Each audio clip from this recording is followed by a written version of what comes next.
L'Afrique se réveille et ils ont commencé à chasser leurs ennemis. Ils devraient faire la même chose avec leurs anciens dirigeants qui les ont vendus à la France, au Royaume-Uni, à la Belgique, aux Pays-Bas et aux États-Unis. Macron sait très bien que la France ne peut pas se permettre de survivre économiquement sans les revenus provenant de l'Afrique. Certains diront que les échanges commerciaux de la France avec leurs ex-colonies ne sont pas très importants. Nous parlons ici des ressources naturelles volées et non déclarées. Les plus grands ennemis de l'Afrique sont ses dirigeants corrompus.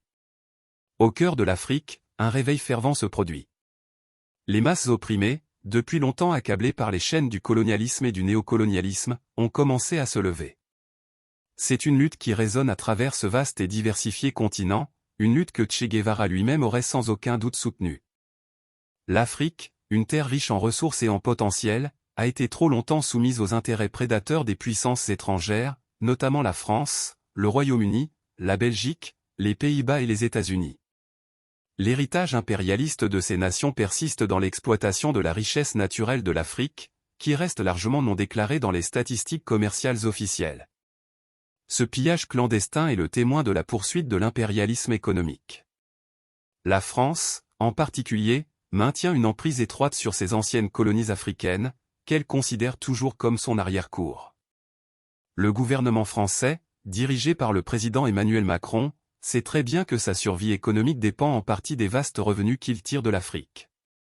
Cependant, ces revenus ne proviennent pas principalement d'échanges commerciaux transparents et équitables. Au contraire, ils découlent du vol non déclaré des ressources naturelles inestimables de l'Afrique.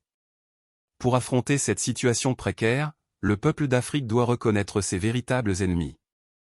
Ce ne sont pas seulement les puissances étrangères et les sociétés qui exploitent leurs terres, mais aussi leurs propres dirigeants corrompus qui ont trahi la confiance de leur nation. Ces dirigeants, souvent marionnettes des mêmes forces auxquelles ils devraient protéger leur peuple, ont perpétué un cycle d'exploitation, d'inégalité et de souffrance. Dans l'esprit de Che Guevara, qui a lutté sans relâche contre l'oppression du peuple cubain et les forces impérialistes des États-Unis, les Africains doivent se lever contre leurs oppresseurs. Tout comme Che aurait préconisé le renversement du régime de Batista à Cuba, de même les Africains doivent confronter leurs dirigeants complices et exiger des comptes. Le plus grand ennemi de l'Afrique a été, et reste, ses propres dirigeants corrompus.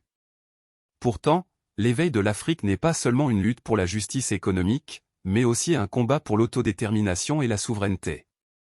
Les vastes ressources du continent doivent servir les intérêts de son peuple, pas ceux de puissances étrangères ou d'élites corrompues. C'est une bataille qui nécessite unité, solidarité et un engagement inébranlable à briser les chaînes du néocolonialisme.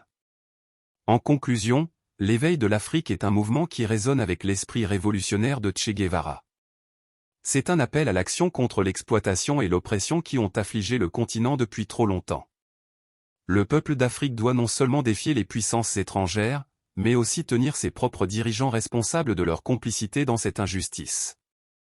Ce n'est qu'à travers la lutte collective et la détermination inébranlable que l'Afrique pourra retrouver sa place légitime en tant que continent souverain et prospère. Un néocolonialisme et exploitation. La lutte actuelle en Afrique peut être comparée à la lutte contre le néocolonialisme, à laquelle Che Guevara s'opposait vigoureusement. Les anciennes puissances coloniales telles que la France, le Royaume-Uni, la Belgique, les Pays-Bas et les États-Unis continuent d'exercer leur influence sur les nations africaines, souvent par le biais de moyens économiques et politiques. Exemple, le franc CFA, utilisé par plusieurs pays africains, est contrôlé par la France, et sa politique monétaire est décidée à Paris. Cet arrangement permet à la France de maintenir un contrôle économique significatif sur ces nations africaines. 2. Exploitation cachée des ressources naturelles. Bien que les statistiques commerciales officielles ne montrent pas toute l'ampleur de la richesse africaine qui est détournée, l'extraction clandestine et l'exploitation des ressources restent monnaie courante. Les minéraux précieux, le pétrole et d'autres ressources précieuses sont souvent extraits sans une compensation appropriée ou un bénéfice pour les populations locales.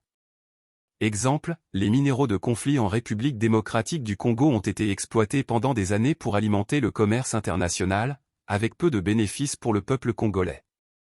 Ces ressources ont financé des conflits et des violations des droits de l'homme dans la région. 3. Dépendance aux ressources de l'Afrique. La France, en particulier, dépend de l'Afrique pour des ressources essentielles, notamment le pétrole, les minéraux et les produits agricoles. L'économie française bénéficie considérablement de ces ressources, créant une dépendance qui maintient l'Afrique piégée dans un cycle d'exploitation. Exemple, l'approvisionnement en uranium de la France depuis le Niger alimente son industrie nucléaire. Cette ressource est cruciale pour la sécurité énergétique de la France, illustrant l'ampleur de sa dépendance économique vis-à-vis des ressources africaines. 4. Leadership corrompu.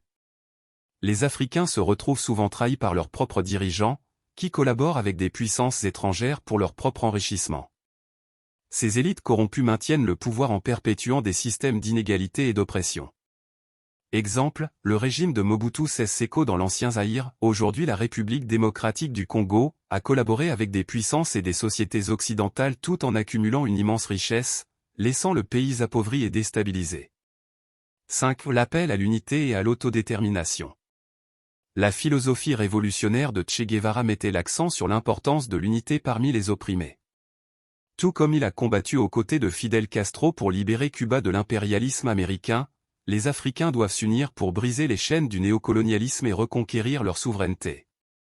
Exemple, le mouvement panafricain, qui visait à unifier les nations africaines et à promouvoir l'autosuffisance, est un exemple historique du désir du continent pour l'unité et l'autodétermination. 6. Le rôle des masses. Che Guevara croyait en la puissance du peuple pour provoquer le changement. De même, les Africains doivent jouer un rôle actif en exigeant des comptes de leurs dirigeants et en résistant à l'exploitation étrangère. Exemple, la révolution soudanaise de 2019, dirigée par des civils, a réussi à renverser le dictateur de longue date, Omar al-Bashir, démontrant le potentiel des mouvements populaires pour provoquer le changement. Dans l'esprit de Che Guevara, la lutte de l'Afrique est un appel à la justice, à l'autodétermination et à la répartition équitable des ressources. C'est une lutte contre l'exploitation, la corruption et l'héritage du colonialisme qui continue de freiner le progrès du continent. L'éveil de l'Afrique exige les efforts concertés de son peuple, un engagement envers la justice et un front uni contre les oppresseurs, à la fois internes et externes.